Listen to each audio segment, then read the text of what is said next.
جناب ریاض حسین پیرزادہ صاحب۔ شکریہ جناب اسپیکر، میں کیونکہ کوشچن آور میں آپ نے پوائنٹ آف آرڈر لے لی ہے تو میں اس لیے محرم کے حوالے سے بات کرنا چاہتا ہوں۔ سر میرے پاس شیعہ کونسل کے ممبران ملنے آئے تھے اور انہوں نے مجھے ایک لسٹ پیش کی جو پچھلی حکومت کے دوران کیسز درج ہوئے مجالس کے حوالے سے اور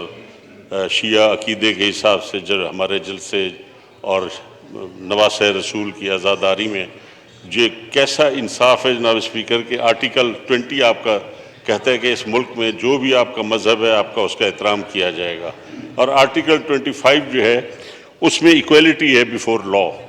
آپ ٹی ٹی پی کے ساتھ تو مذاکرات کر رہے ہیں، جو گھروں کو اجاڑتے ہیں، جنہوں نے فرقہ واریت کی، جنہوں نے بڑے بڑے لیڈرز کو شہید کیا، اور اسکیجول 4 جو ہے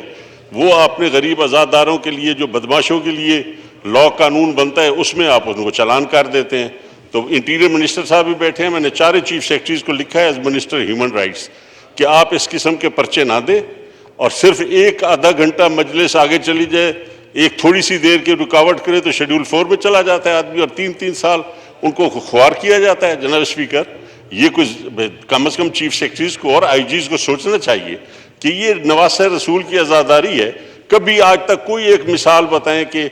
عزاداری کے جلوس میں کسی نے کوئی دکان لوٹی ہو، کسی کے گھر پہ حملہ کیا ہو، کسی عزاداری جلوس نے جا کے کسی کے گھر پہ دھاوا بولا ہو، انہیں پہ بم چلتے ہیں، اور آپ نے اس کو بدنام کرنے کے لیے پورے شہر کو کارڈن آف کر دیتے ہیں کیونکہ عزاداروں کا جلوس جانا ہے، تاکہ آپ 15 کلومیٹر چکر لگائیں اور کہیں لوگ کہ یہ شیعہ لوگ کیا کر رہے ہیں جی، انہوں نے تو شہر ہی بند کر دیے۔ ہم نے کبھی درخواست نہیں دی کہ ہماری زندگی بچاؤ، ہم پیدا ہی شہادت کے لیے ہوئے ہیں آل رسول کے نام پہ۔ آپ یہ احسان مت کریں کہ شیعہ مجالس کو آپ اپنی پولیس کے ذریعے بچائیں۔ آپ جو کرتا ہے حملہ، جب آپ کی نیت ہوتی ہے تو حملہ ہوتا ہے۔ آپ کے اپنے اداروں نے یہ بنائے تھے یہ سارے اصول، غیر ملکی ایجنڈا مذہب کا اور غیر ملکی ایجنڈا سیاست کا، جو سیاستدانوں کے ساتھ ہو رہا ہے، جو ہماری مذہبی لوگوں کے ساتھ ہو رہا ہے۔ یہ جب جیم اور جیم کا جو آپس میں جب ہے رشتہ ناتا، اس کی وجہ سے ہمارے سانسیں بند ہو گئی ہیں۔ سوشل میڈیا نے ہماری آزادی ختم کر دی ہے، ٹی وی نے آزادی ختم کر دی ہے۔ جناب والا، قانون جب بھی ایک نیا قانون بنتا ہے، ایک نئی بلیک میلنگ، ایک نیا رشوت کا دروازہ کھلتا ہے، اور قانون بنائی جا رہے ہو اور لوگوں کو عذاب میں مبتلا کر دیا ہے۔ جناب والا، یہ مذہبی آزادی اور یہ انسانی حقوق، جب انسان پیدا ہوتا ہے تو اپنے انسانی حقوق کے ساتھ ہی وہ پیدا ہوتا ہے، اس کو کوئی نہیں بتا۔ یہ اصول قرآن نے اور ہمارے نبی اکرم صلی اللہ علیہ وسلم نے اور اسلام نے آپ کو دے دیے ہیں۔ یہ اصول، کوئی قانون ایسا نہیں ہے کہ آپ اگر نبی اکرم صلی اللہ علیہ وسلم کے وقت میں عیسائی اور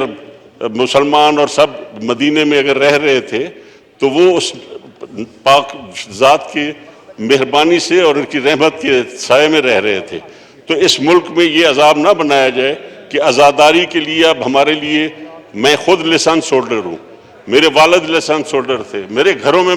ہمیں گھس کے مارا گیا، کس نے مارا؟ اور ہماری سرائکی علاقوں میں تو ہمارے مہمان خانوں کے دروازے نہیں ہوتے، اور گھر کا جو تحفظ ہے وہ بنیاد ہے اپنے گھر کی 4 دیواری آپ کو حضرت نبی اکرم صلی اللہ علیہ وسلم نے خود عطا فرمائی ہے۔ کہیں بلوچ، سندھی، پٹھان،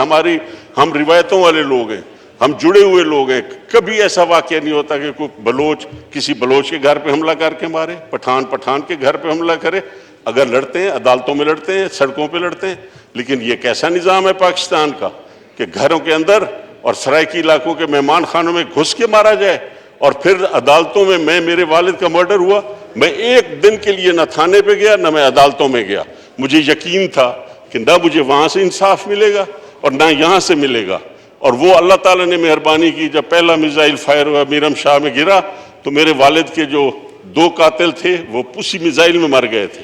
میں نے اللہ پہ چھوڑا، لیکن نہ مجھے عدل ملا نہ انصاف۔ اور پاکستان کیسا ملک ہے جہاں سچائی اور انصاف اور عدل کا نام نہیں رہا، جہاں 3 جو ہے 3 کا تو جناب والا 3 کا تو ایسی ہے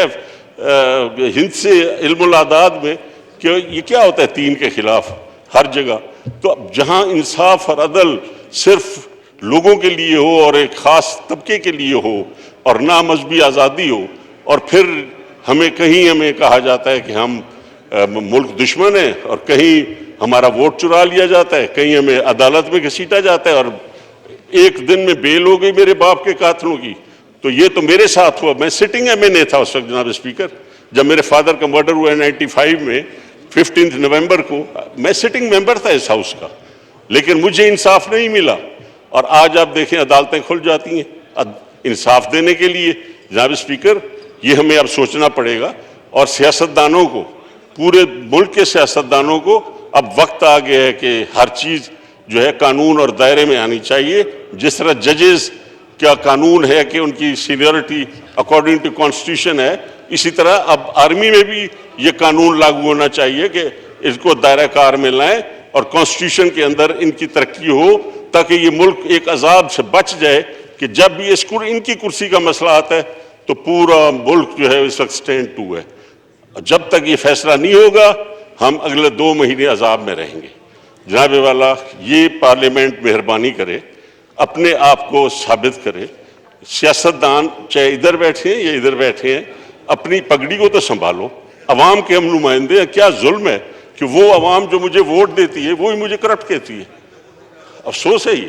جناب والا، میں آپ کو استدعا کرتا ہوں کہ آپ کو میں یہ لسٹ دیتا ہوں، یہ پنجاب میں سب سے زیادہ پرچے درج ہوئے، یہ میں آپ کے ریکارڈ پہ لانا چاہتا ہوں، میں لایا ہوں، اور یہ پرچے درج ہوئے اور یہ پوری فائل میں آپ کو دے دیتا ہوں، اور جو میں نے لیٹر لکھا ہے یہ آپ کے ریکارڈ کے لیے کہ یہ پنجاب میں ہوا ہے، بلوچستان میں ایک آدھ کیس ہوا ہے،